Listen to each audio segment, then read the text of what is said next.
are starting off our on-the-water coverage of the Little America's Cup, the International C-Class Catamaran Challenge. I'm here with John Casey, my co-host, and Kevin Keogh, the PRO for the event. How are you, Kevin? I'm well, thank you. How are you? Well, it's nice to see you here, and it's a great atmosphere. Unfortunately, the weather has not worked so far. We lost a day yesterday.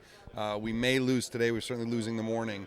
How do you feel about our chances for getting some racing in the rest of the week? Well, certainly we're looking at the forecast. There is a possibility it'll moderate this afternoon. The forecast for Wednesday through Saturday is actually quite good. Okay. So I'm optimistic that we'll get some races in. And we may change the format of the regatta if we lose all of today. We may do 2 days of fleet racing on Wednesday and Thursday and 2 days of match racing on Friday and Saturday. We'll just talk to the competitors about that and see if that's what they want to do. But that's one of our possibilities. So originally the setup was to go 3 days of fleet racing, get in a whole bunch of races, and then get the top two to compete for the cup, and then possibly do some match racing amongst the rest of the fleet. That's right. I know there's been some talk about what the rest of the fleet would want to do after that. What do you think is a good alternative if they don't all want to go and just match up? Well, we considered two possibilities. One is to have match races among the third to sixth boats, starting 5 and 10 minutes after the championship boats go off. That happens to work pretty well in terms of keeping them clear of each other. The alternative is to have a fleet race among those four boats. For that, we'd have to set a completely different course. I'd probably use a box course to get them completely outside the area where the match race is taking place. Oh, that's cool. Match race on the inside and then the box course around it. Yeah. I get a sense that the competitors would like to do match racing, and the format we're thinking about, if we do that, is alternating ends for the first two races and then changing matches so that maybe 3 and 4 match race each other twice and do a round robin, and then 3 and 5 and then 3 and 6. I want to talk to the competitors about that, but that is one of our possibilities here. I think for sailing, or for the future of sailing, maybe America's Cup and everything, match racing might be what people want to see. I mean, we've had the question on the forum, thanks to Magnus, and he's been asking, and it's kind of been all across the board. Mm-hmm. But what do you think? Do you think that match racing would be better for the future of it? Certainly that's what, there's a lot of interest in that. Some part of it will depend on how competitive this fleet is. If there are 6 boats that are really evenly matched, I mean, fleet racing would be interesting.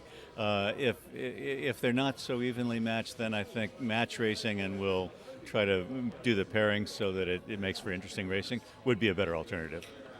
Let me roll to a different sort of question.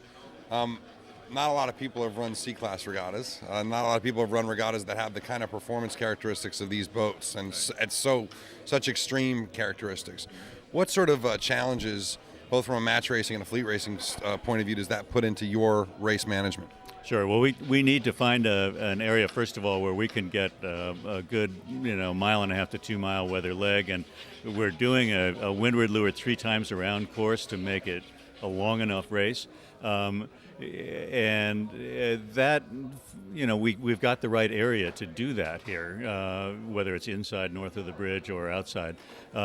It is challenging, I think, in terms of the logistics of getting the boats set up and ready to go out. That, particularly with these heavy air conditions, I think we probably need to allow these boats at least an hour, maybe as much as 2 hours, to get the wings out of the tent onto their hulls and launched into the water. So we have to make decisions well ahead of time before we can say, all right, we're going out to race. If it were our nice moderate 10 to 12 knot breeze, we would be making that decision at 9 o'clock in the morning. When you have to decide at noon whether you're going to go out to race, that's a much harder decision.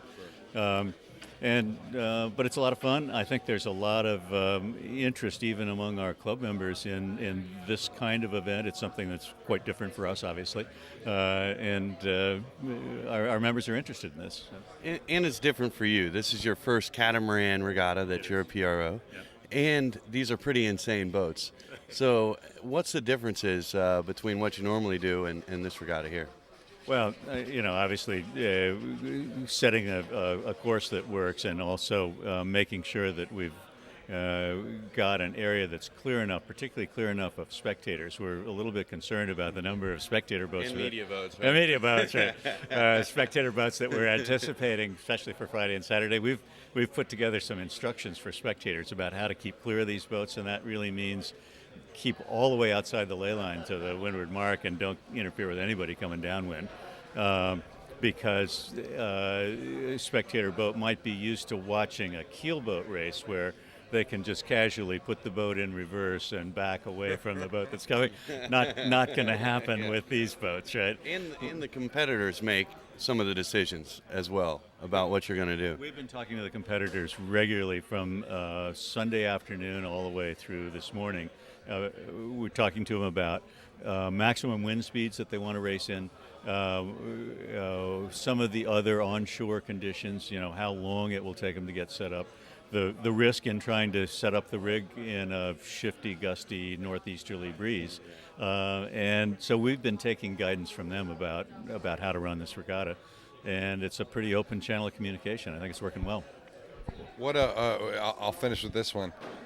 It was this club 130 years ago when Amaryllis, Nat Harrishoff's catamaran, went out, sailed, beat everybody, and was excluded from further racing in those classes, and there was nothing else to race against. What do you think he would say today, seeing this on the front lawn? Oh, things do change, don't they? Things change a lot. Yeah, I think people are interested in whether this is the future of sailboat racing, and a lot of our members are looking at that. Of course, we have a lot of traditionalists also who think that monohull keel boats are what you ought to be sailing, but there are a lot of people who think something like this is the future of sailboat racing.